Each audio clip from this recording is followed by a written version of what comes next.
Hello, everybody. Welcome to the Radical Center. My name is Jonathan Langley, broadcasting as ever from the illustrious Radical Studios in beautiful sunny downtown Austin, Texas. Now, as you can tell by my heavy Texas accent, I'm an American and I am an independent. Now, on today's show, we're going to talk about healthcare. Now, Dan, my long-suffering producer, and I have talked about this for quite a bit, right? Because healthcare is a massive topic. You can talk about outcomes for things such as prenatal, postnatal birth, life expectancy, infant mortality, all sorts of things like that, diabetes outcomes. And at some point we will be covering these. But just for today, we know that America spends more on healthcare than any other Western country, and we don't get some of the great results which you might expect. But we're going to focus on the cost, the cost of premiums. So in other words, you can afford insurance as a family. What does this cost you, and where do we think it's going? So, for example, average income for a typical family is we're going to focus on is $60,000 to $80,000. So 60 to 80 grand, right? This is for a family. This is not individuals, for a family. So imagine a couple working, whether they're married or not, contributing towards a household. Now, what's happened just in the last 10 years, since about 2010, 2011, is the cost, as I'm sure you've seen, of those premiums have increased. Now, you're probably going, yes, Langley, but I get my insurance through my company, and it's actually not that expensive. Well, what you might not realize is that the cost of those premiums have increased. Of course, I'm sure you know that. What you may not realize is that the cost increase to you through your company, their premiums have gone up, but they on average have passed along over 90% of the cost of those premiums to their employees. Now, we're getting to the point in America where the cost of premiums for an average family is now taking anywhere between 11% and 18% of their income. So if you're making $100,000 a year, it's quite possible, even through your company, that you're paying up to $18,000. But we're going to focus on averages. So the average premium for a family of four is taking 11% of their income. Think about that, 11% of their income. So even though people say socialized medicine in other countries, we'll talk about outcomes at another point, I have to wait for my operations, when you add in deductibles and when you add in premiums, it's easily taking 11% of an average family's income. So whether we're paying for it no matter what, right? We're either paying for it through taxes in other countries, or you're paying for it through premiums in these countries. Now, in the United States. Now, I recognize, of course, that you can go without insurance. That's your choice. But if you've got kids, why would you want to do that? We do have a couple of stats on that. But let's just get right into it. So, Dan, thanks. Pull up the first slide. And this is from 2008. And you can see there the average employee premium and deductible contributions. So this is when you have to figure in the deductible that you have to meet.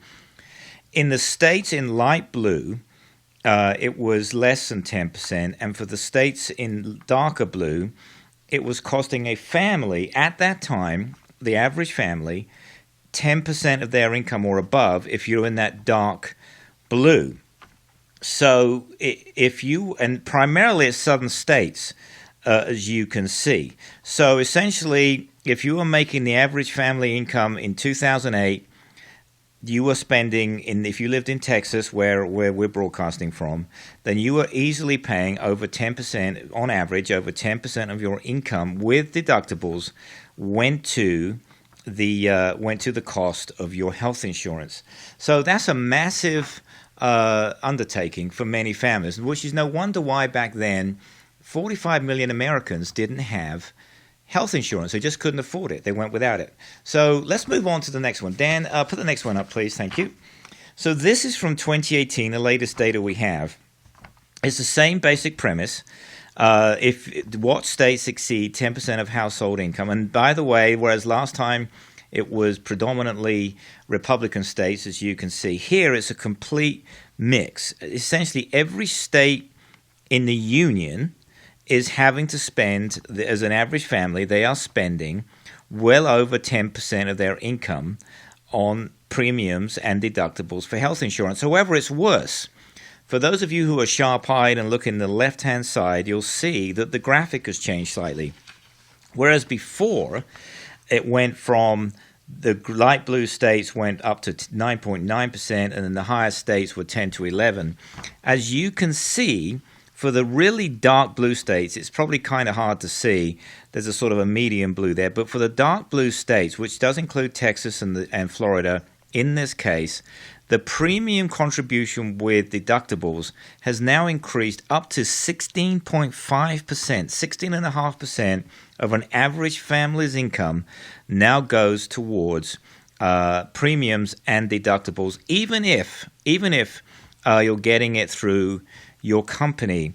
And even if you live in states like California, you can see it's still over 10%. So no wonder when we talk about the fact that the average increase for premiums is gone up exponentially, it's because the companies can't afford to subsidize it anymore. Since 2010, they've passed on something like 90% of the price increase of premiums to their employees. Now, I can speak personally to this from my earlier life in tech, where my premiums increased exponentially in a shocking way over time, even though I was rudely healthy. And hopefully I still am. Maybe I'm sure my right-wing friends who think I'm a communist think I'm just rude.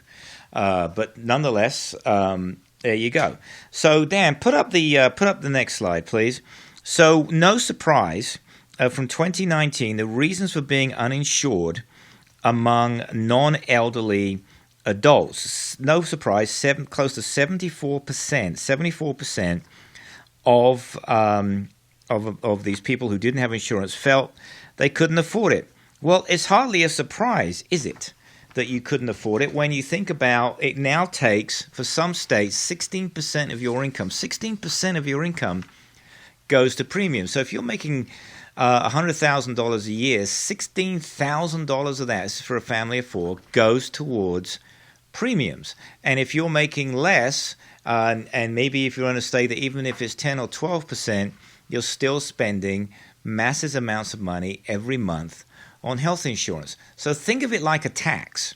We're paying for it one way or the other, and as you will see on other shows and other versions of this we're going to do, with worse results. Now, I want to put up this one last one because, thanks Dan, because I think it's really important. Barriers to health care amongst children, from children for 2019. So this includes uninsured, Medicaid, and employer and other private. So for children, now I would have thought, again, if you're pro-life, you would very much want to see an expansion, as you'll see here, for Medicaid. So Medicaid's in blue, dark blue, and employer private is light blue. This is barriers to healthcare. So we're already assuming if they have on the light blue and the middle blue and darker blue that they've got some kind of health insurance. All right. So as you can see on the left, 20% of the uninsured children did not see a doctor or a healthcare professional.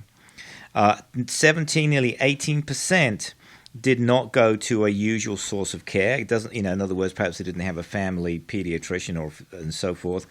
But the one I really wanted to focus on is the one on the right. 10% went without care. 10%. And another 14% postponed seeking care due to cost. So, and this is their parents, right? Their parents can't afford to take care of their children. Dan, put it back up. So if you look at the one in the middle, though, Medicaid, this is why we should expand Medicaid, right? The reason we should expand Medicaid is very simple. As you can see, those numbers, if you have Medicaid, fell from 3% on average, from 20%. They fell from 14% for postponed down to less than 1%. So there is absolutely no reason whatsoever, if you're pro-life, that you wouldn't want to expand health care for children, because parents are making a rational choice. Many cases, I understand we've got abuse and so other things going on. But regardless, many parents want to do what's right for their children. They simply can't afford it. It's either I feed the kid or I put off perhaps taking him to a pediatrician until he gets worse. I'll see what happens. Or I've got to pay for the rent, or I've got to pay for the car. These are the reasons why we need to expand healthcare coverage. And just to be clear, as an independent, I don't care whether it's private or public. I don't care about who delivers what. I just care about results. And for a country as rich as America to have this happen, that people can't afford to take their kids to get basic care until it's obviously they end up at the emergency room and so on, then that needs to be fixed. All right. So what we've said here is 100% true. If you disagree, feel free to write to me at the email below. Like, subscribe, comment. We will try and comment back if we can. And please understand, we're coming at this from a centrist point of view, from an independence point of view. This is factual. We've stuck very simply to the costs here, not the outcomes. And we will get back to that at some point. Thank you for watching, and we'll be back very, very soon.